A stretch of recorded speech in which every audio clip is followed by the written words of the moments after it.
Que realizou entre 1º e 3 de setembro, isto é, no sábado, em que houve a decisão de não acatamento do registro da candidatura do ex-presidente Lula, e segunda-feira, já com o horário eleitoral gratuito em plena vigência, mostrou ontem a sua pesquisa porque o ministro Luiz Felipe Salomão, do TSE, deu uma resposta que é difícil de engolir. Que o TSE está impedido de responder não a respondeu. Consultas como essa, que o Ibope fez a consulta, se podia usar o nome, fazer separado, né, o Haddad e o Lula. Bom, se o Tribunal Superior Eleitoral, que é uma jabuticaba, né, só tem aqui no Brasil, não pode responder, quem responde isso? Aí o Ibope resolveu divulgar a pesquisa, que mostrou os seguintes resultados. Jair Bolsonaro, 22% das intenções de voto.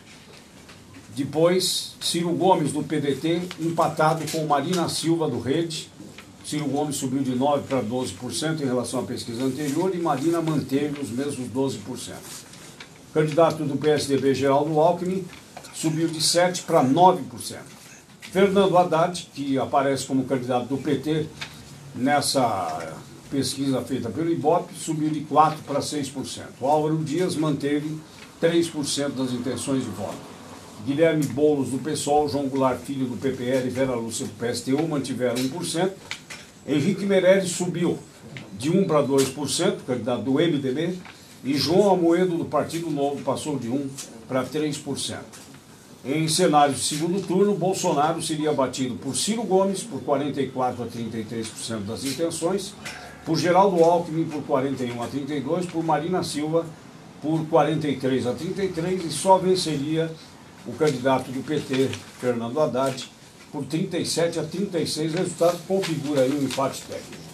Hoje o Jornal da Bandeirante Gente, dando sequência às entrevistas com os presidenciáveis, recebe Álvaro Dias, do partido Podemos. Nós começamos esta série na segunda-feira com Henrique Meirelles, do MDB. Prosseguimos então hoje com Álvaro Dias, a quem cumprimentamos. Bom dia, candidato. Bom dia, uma alegria estar aqui na Bandeirantes.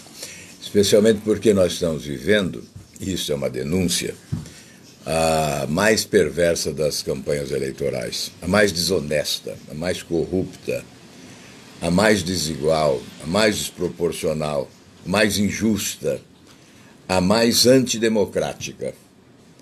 E essas pesquisas de opinião pública também não contribuem, porque elas não são responsáveis. Há pesquisas que colocam apenas 16% indecisos. O Ibope colocou. E se nós sairmos às ruas, nós vamos verificar que 50%, 60% de indecisos. Há um grande número de brasileiros indecisos. E uma pesquisa como essa retira você do maior palanque eletrônico que há no país. Então, uma emissora de TV se julga no direito de direcionar uma eleição para determinados nomes. Eu entrei nesse estúdio e estava vendo ali na tela apenas 4 nomes sendo comentados. Os outros desapareceram. Que democracia é essa? Que regime democrático é esse? Aí o Congresso Nacional aprova uma legislação imoral, indecente. Uma legislação que permite a alguns a ter muito dinheiro do fundo eleitoral, que é dinheiro público, da saúde, da educação, da segurança pública, milhões de reais. Há uma aliança que tem 900 milhões de reais de fundo eleitoral. Estruturas agigantadas, muito tempo de rádio e de televisão.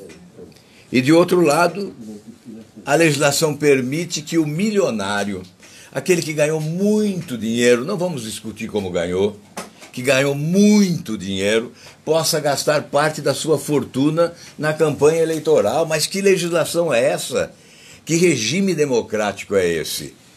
Nós estamos vivendo, eu repito, a eleição mais desonesta, mais injusta e mais antidemocrática da nossa história.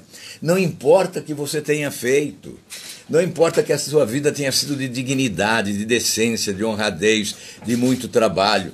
Não importa que você tenha feito tudo aquilo que o povo brasileiro exige de um político. O que importa é a aparência, o oportunismo da campanha eleitoral, a mentira deslavada, a mistificação, o escamotear da realidade com habilidade de marqueteiros, usando esses espaços enormes. Outro dia eu estava lá no interior do Mato Grosso do Sul, num auditório lotado de agricultores. Eu olhei e disse, pena que nesse auditório não cabem 30 milhões de brasileiros que estão ouvindo agora um outro candidato num palanque eletrônico instalado lá no Rio de Janeiro. Então essa é a desigualdade. Aliás, essa campanha... Ganhou, senador, como? qual a diferença dessas regras agora para as eleições que o senhor ganhou, quando o senhor estava em partidos maiores do que agora, por exemplo, para governador do Paraná, senador, inúmeras vezes? Porque do jeito que o senhor fala, parece que o senhor nunca ganhou uma eleição. Nas outras eleições não tinha o dinheiro público. Não tinha o dinheiro público, não era dinheiro da saúde, não era o dinheiro da saúde, da educação, mas eu sempre combati esse sistema. Eu sempre combati esse sistema. O dinheiro viria da onde para fazer a campanha? O dinheiro viria da iniciativa privada.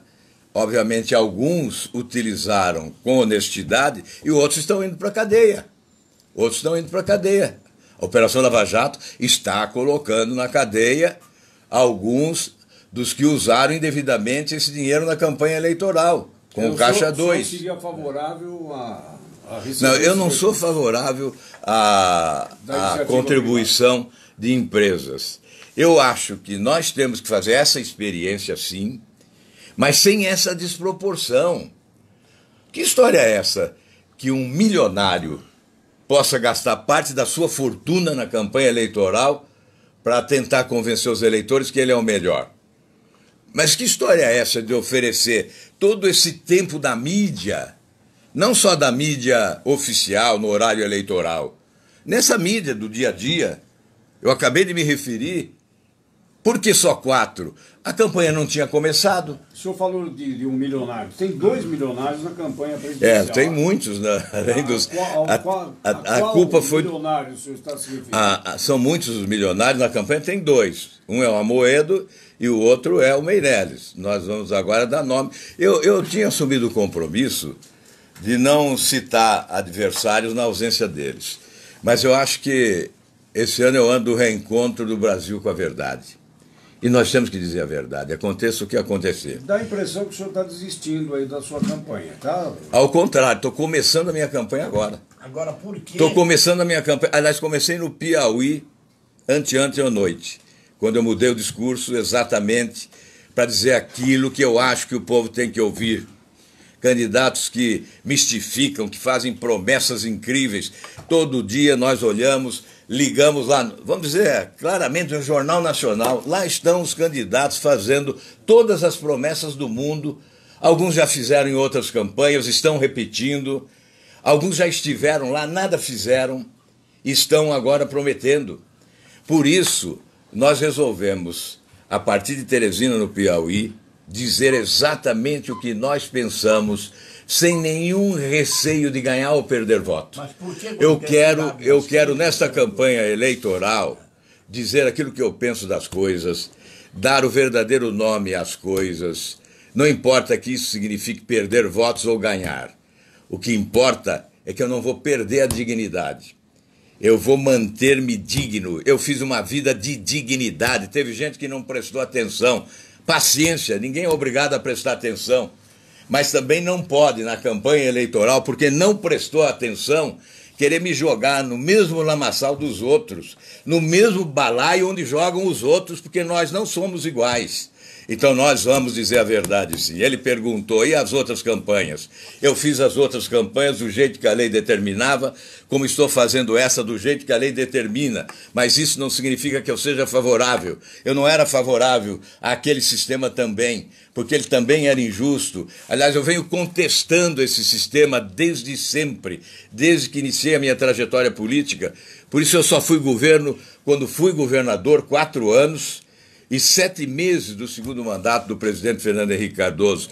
De resto, em 42 anos de mandato, eu fui oposição, contestando sempre, não aceitando, não compactuando, revoltado sempre, indignado sempre. O meu trabalho foi combater corrupção a vida inteira. Eu ingressei com várias CPIs, participei de todas elas, apresentei representações ao Ministério Público, inúmeras representações, pedi auditorias, fiz requerimentos para investigar a corrupção. No governo prendi gente, usei a prisão administrativa que existia à época. Agora tem gente que não acompanhou nada, que não viu nada e que pretende me jogar no mesmo balaio dos outros. Mas nós não vamos permitir que isso ocorra. Não importa o resultado da eleição, eu espero ganhar a eleição. E a minha primeira proposta, a minha principal proposta é exatamente romper com esse sistema. Esse sistema leva o país à desgraça, esse sistema leva o país ao caos administrativo, não tem saúde, não tem educação, não tem segurança pública, não se gera emprego, há desigualdades sociais, porque não se oferece igualdade de oportunidades. Então, rompimento com esse sistema é a nossa primeira e maior proposta. Nós estamos entrevistando, Salomão, já vamos continuar, fazer um intervalo, você volta fazendo a pergunta ao candidato Álvaro Dias, do partido Podemos. São 9:02.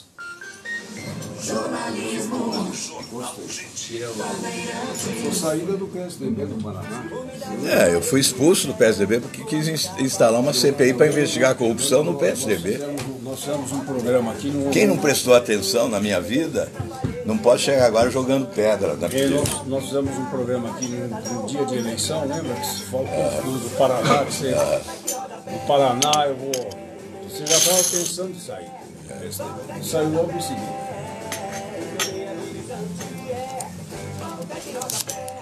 Mas é decepcionante. Não, você agora é pancada.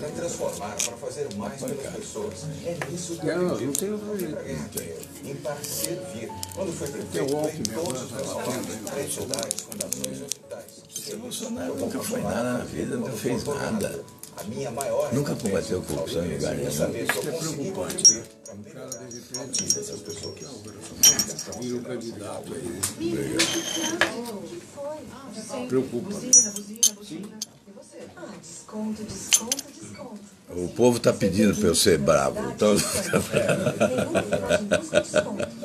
você está muito calmo. Então você tem que ser bravo. Vou ser bravo para ver o que acontece.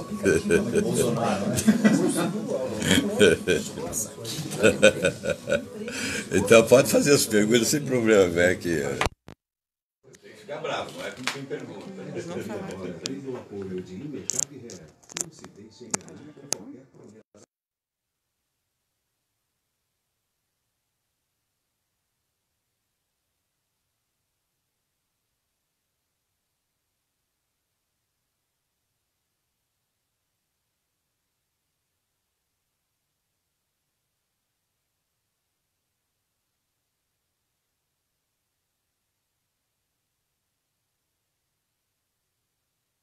Intervalo.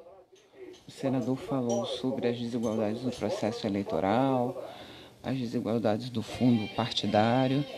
Então, ao vivo aqui na Rádio Bandeirantes, no estúdio em São Paulo, na sequência ao vivo na Band News.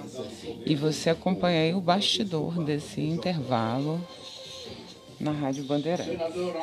Voltando. Concedendo entrevista sobre as eleições. Processo eleitoral aqui na Rádio Bandeirantes. Por que depois de tantas críticas, de tantas promessas de depuração, com críticas não tão veementes como as suas de hoje, mas continuam as mazelas do mesmo jeito? Exatamente porque prevalece o corporativismo. Nós temos que começar a refundação da República pela reforma política. Isso começa com mudanças essenciais na Constituição do país. O modelo que temos, modelo político, é retrógrado, superado e nos faz refém dele. Aí alguém diz, mas você conviveu nesse modelo. Onde eu ia conviver? No Paraguai, na Argentina, no Uruguai? Ou na França e na Suécia e Suíça? Eu tenho que viver aqui, eu sou brasileiro. Onde eu posso exercer atividade pública? Aqui. Agora, eu sou um ditador para, num toque de mágica, mudar o modelo? Não. Eu sou apenas um contestador, um briguento, um irrequieto, um insatisfeito, inconformado, indignado, revoltado, mas sozinho não mudo o sistema. Tive que conviver com ele. E conheci esse monstro nas suas entranhas. Então hoje eu tenho mais razão e mais obrigação de combatê-lo de forma prática, pragmática, dizendo, se eu for presidente, eu vou mudar. Não vou mudar sozinho. Não há como mudar sozinho. Mudar com a população. Porque alguém pergunta, mas você vai mudar com esse Congresso? Com esse ou com outro qualquer. O que importa é a sociedade. Se eu consigo convencer o povo brasileiro que essa mudança é verdadeira, é para valer, é para o futuro, é para o presente, é para os nossos filhos, para os nossos netos, é para a decência, é para a dignidade do país, o povo brasileiro vai apoiar. Com o apoio da população, o Congresso não rema contra a maré. Quem resistir será atropelado e será substituído. Então, o que eu estou propondo?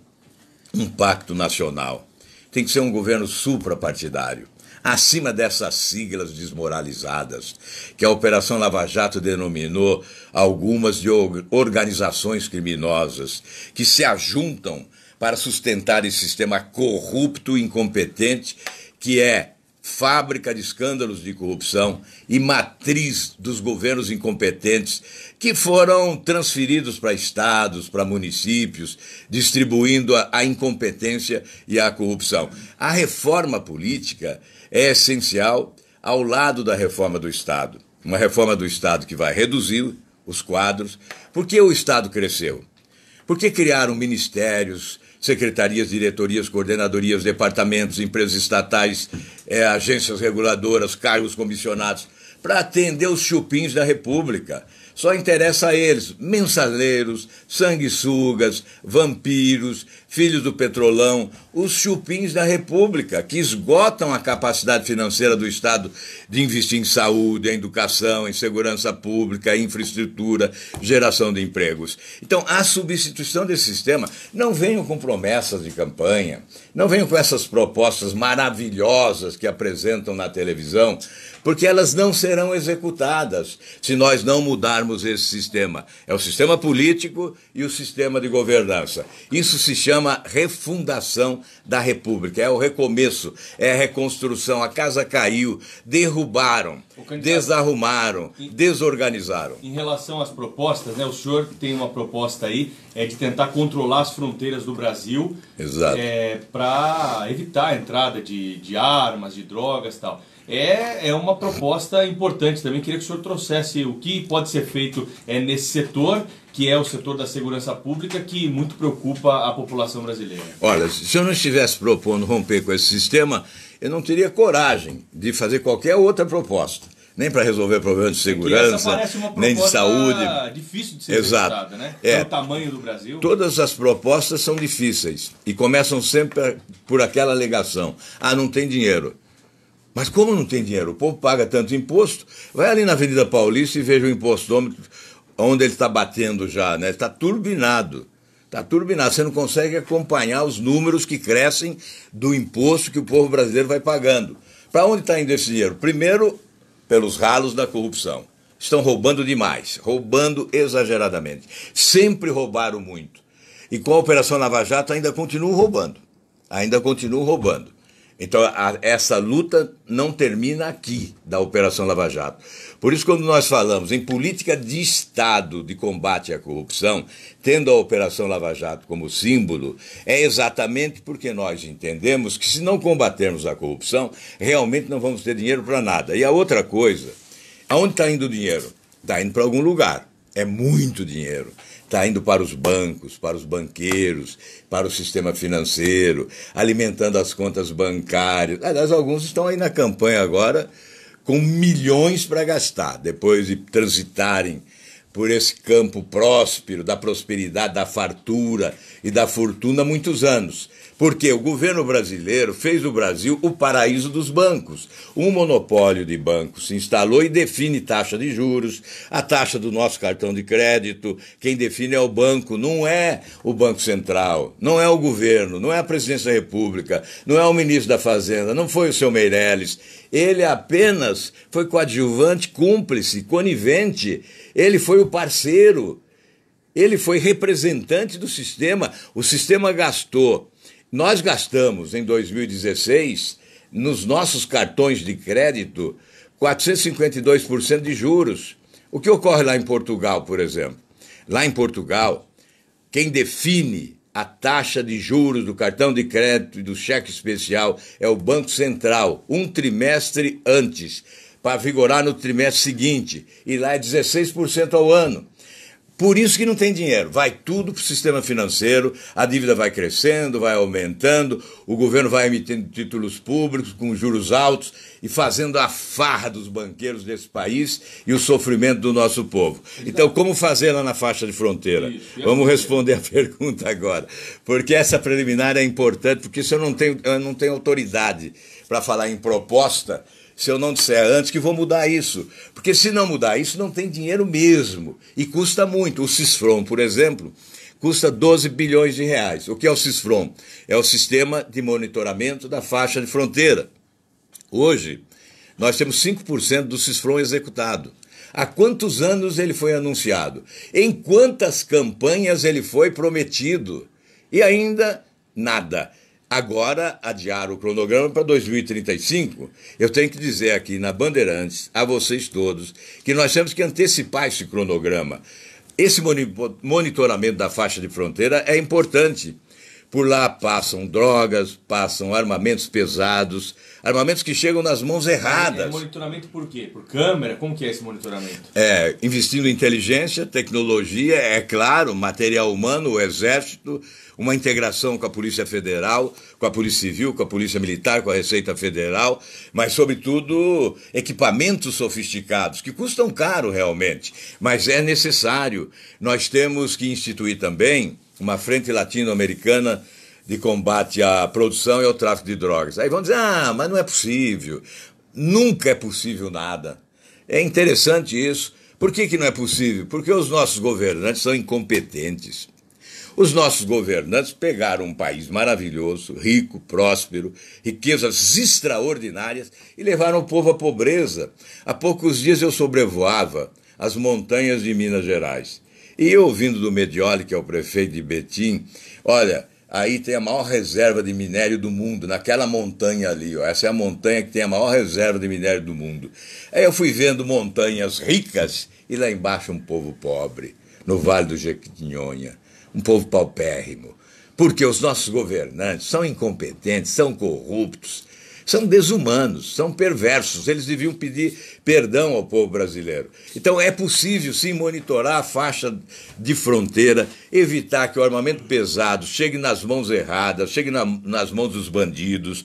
O armamento pesado tem que chegar nas mãos dos policiais, as pessoas certas para esse enfrentamento do crime. E o bandido vai ter que voltar a ter medo da lei nesse país, porque a autoridade afrouxou. Não há autoridade no Brasil. Ela se desconstituiu. Nós temos uns molengões dirigindo o Brasil.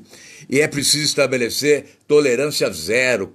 Oferecer autoridade a quem comanda na área policial. Autoridade para tomar as providências rigorosas a cada momento. Desta forma, é possível vencer o crime. Mas com essa leniência, com essa complacência, com essa irresponsabilidade, com a ausência de planejamento, sem o financiamento adequado, sem a capacitação necessária, sem a indução de políticas corretas de segurança pública, a violência vai continuar crescendo. Não é com intervenção no Rio de Janeiro que nós vamos resolver o problema. Há um mês aqui no debate da Band, dia 9 de agosto, um pouquinho menos de um mês, o senhor chegou a falar no Sérgio Moro, ministro da Justiça.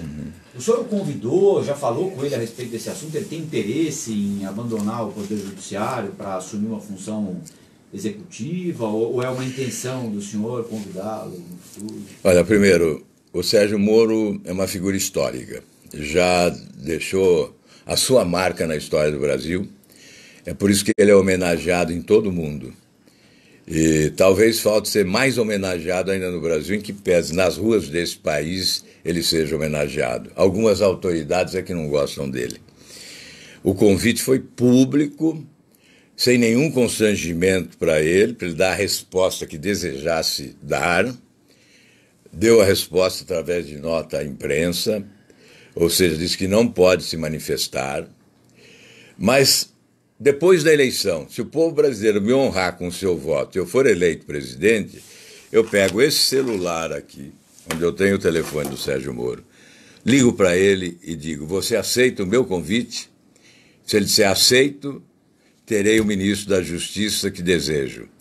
Se ele disser não posso aceitar, vou continuar aqui no meu ministério, que é a Justiça, eu vou trabalhar para uma nova justiça nesse país, aqui onde estou, aí eu vou escolher um ministro da Justiça que tem o perfil dele.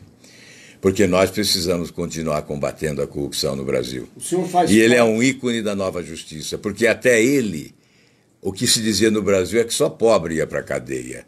Pobre e negro, especialmente. Agora não. Agora vai ex-presidente, vai ex-governador, vai presidente de Câmara, vai marqueteiro, vai banqueiro, vai grande empresário. Mudou a justiça no Brasil e nós temos que homenagear, sim, o juiz Sérgio Moro. Não é só ele. Polícia Federal, Ministério Público, outros juízes, como o juiz Bretas, por exemplo, no Rio de Janeiro, são símbolos de uma nova justiça no país, o que o povo quer. Então, eu até fiquei satisfeito com a irritação de alguns quando eu convidei o Sérgio Moro, porque aí nós separamos bem o jogo do trigo, o joio do trigo. Quem se irrita com o convite ao Sérgio Moro é que quer a continuidade desse sistema corrupto, que era a prevalência dos malandros, dos ladrões do dinheiro público, dos barões da corrupção. E olha, é fundamental uma coisa. Hoje nós estamos vendo ladrões serem presos, pode ser ex-presidente, está indo para a cadeia, mudou o Brasil. Agora, se nós não substituirmos esse sistema, ele vai continuar fabricando ladrões, novos barões da corrupção. Então cabe à política agora. O papel da política não foi feito. O senhor faz parte do terço que vai continuar no Senado. O senhor tem mais 4 anos de mandato como senador. O que o senhor espera das eleições para o Senado e para a Câmara Federal? Bom, porque o Congresso é sempre apontado como impedimento para que as promessas sejam cumpridas. Em primeiro lugar, eu espero não cumprir esse mandato. Eu espero ir para a presidência da República. Eu tenho fé. Eu acredito em Deus. Eu acredito muito mais em Deus do que no Ibope. Você sabia disso? No Ibope eu não acredito mesmo. Não acredito mesmo. Porque é pesquisa surreal. Onde se viu 16% de indecisos? Sai na rua e pergunta. É mentira. Isso não existe. Isso é patifaria. Isso é patifaria. Aliás, nas últimas 4 eleições, nenhum instituto no mês de agosto acertou. Quem estava em primeiro lugar não foi nem para o segundo turno. Então eu espero atravessar a rua, Zé Paulo, eu espero atravessar a rua, sair do meu gabinete. Aliás, o meu gabinete do Senado é o mais próximo do Palácio do Planalto. É só atravessar a rua a pé. Eu pretendo atravessar a rua. Mas não é simplesmente para ter a honra de ocupar o poder. É para deixar um legado de mudança no Brasil. Eu espero que o povo brasileiro me dê essa oportunidade. Eu sei que é difícil acreditar. Ninguém acredita em ninguém. Os políticos estão no chão em matéria de credibilidade. O descrédito campeia, é o nosso maior adversário. Mas olhem para trás, vejam o meu itinerário. Eu nunca prometi nada que não pudesse cumprir. Aliás, eu sempre fiz muito mais do que prometi. E é preciso dizer o seguinte, nós precisamos acabar com essa história do rouba mais fácil. Tem gente que fica feliz quando alguém faz alguma coisa, mesmo roubando. Mas isso é triste, isso é deprimente, isso é deplorável. Essa história do rouba mais fácil tem que ser sepultada definitivamente. Isso não faz bem ao Brasil, à democracia, ao ser humano. É preciso fazer sem roubar. E é possível fazer muito mais do que fizeram sem roubar, sem deixar roubar, e colocando na cadeia quem rouba. Esse é o nosso programa, eu não preciso dizer mais nada. Se perguntarem qual é o seu programa, eu tenho lá um programa com mais de 200 páginas. propostas para todas as áreas. Mas eu diria, o meu programa é não roubar, não deixar roubar e colocar na cadeia quem rouba. Aí sobra dinheiro para a saúde, para a educação, para a segurança pública e para o povo brasileiro. Senador, alguns dos atuais candidatos, seus adversários, se beneficiam dessa situação que o senhor está denunciando? Ah, sem dúvida, sem dúvida. É por isso que sustentam o sistema. São coniventes, são coadjuvantes. A conivência é crime. A cumplicidade é crime. Foram cúmplices. A candidato. Vamos lá, vamos dizer o nome. Jair Bolsonaro. Vamos lá, vamos dizer o nome aqui. Vamos dizer o nome. Chegou a hora do reencontro com a verdade nesse país. O povo brasileiro já foi enganado demais, já mentiram demais, já mistificaram demais, já iludiram demais.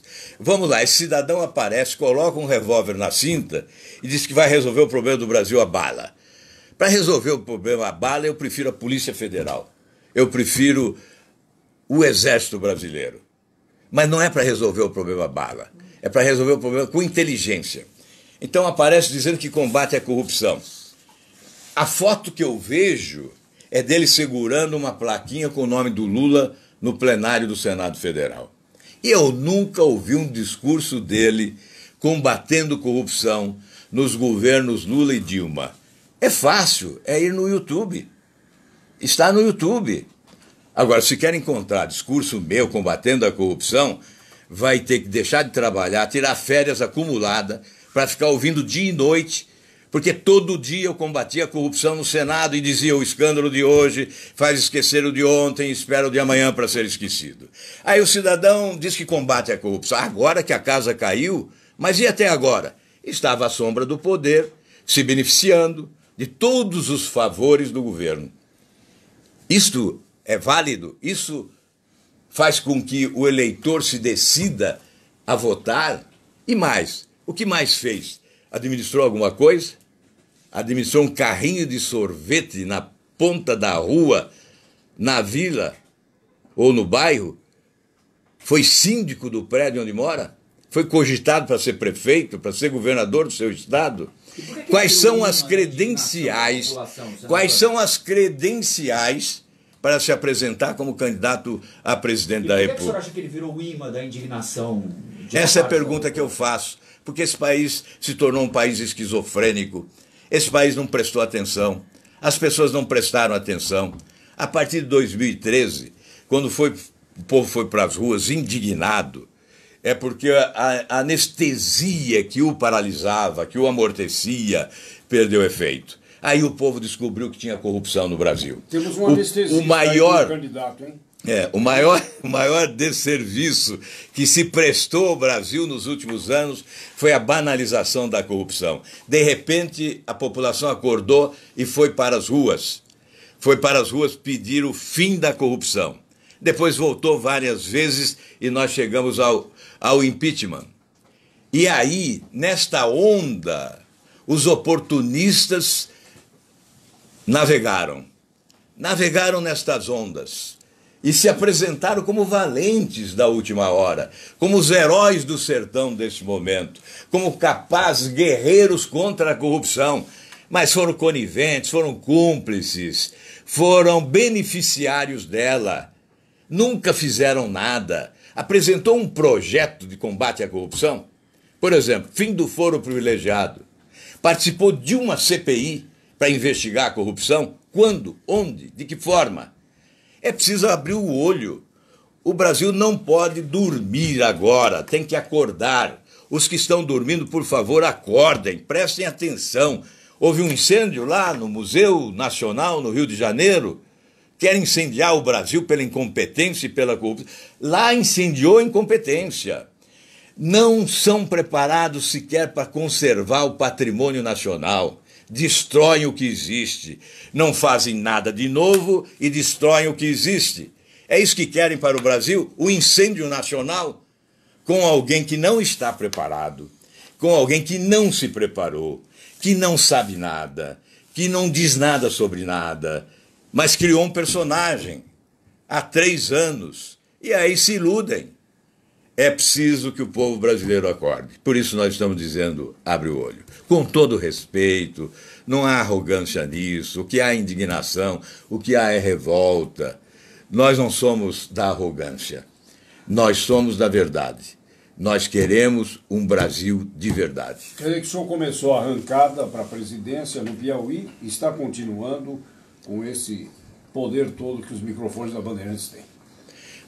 Eu espero que, a partir de agora, nós tenhamos espaço. Não pode ser só para 4. Eu estou há 42 anos nisso, já fui expulso de partido por querer investigar a corrupção. Não dá para abandonar alguém que tem essa história na política e não dá espaço. O senhor teve todo o espaço aqui hoje. A Bandeirantes, sim. A Bandeirantes tem dado. A Bandeirantes tem dado esse espaço. E, aliás, a Bandeirantes passa para a história como a empresa de comunicação que presta grande serviço à democracia. Porque em todas as campanhas eleitorais, a Bandeirantes é um palanque de todos, democrático, que promove os debates, que abre para que o contraditório se estabeleça, para que as pessoas possam estabelecer parâmetros de comparação. E é assim que se faz durante uma campanha eleitoral. Parabéns à Bandeirantes, parabéns ao Johnny Saad, a toda a direção da Bandeirantes, parabéns aos seus comunicadores, que são experientes e preparados. Obrigado por sua presença, candidato do Podemos, Álvaro Dias, candidato à presidência da República. Continuamos então com ele, né? Nessa semana nós já ouvimos Henrique Meirelles na segunda e hoje Álvaro Dias. Até a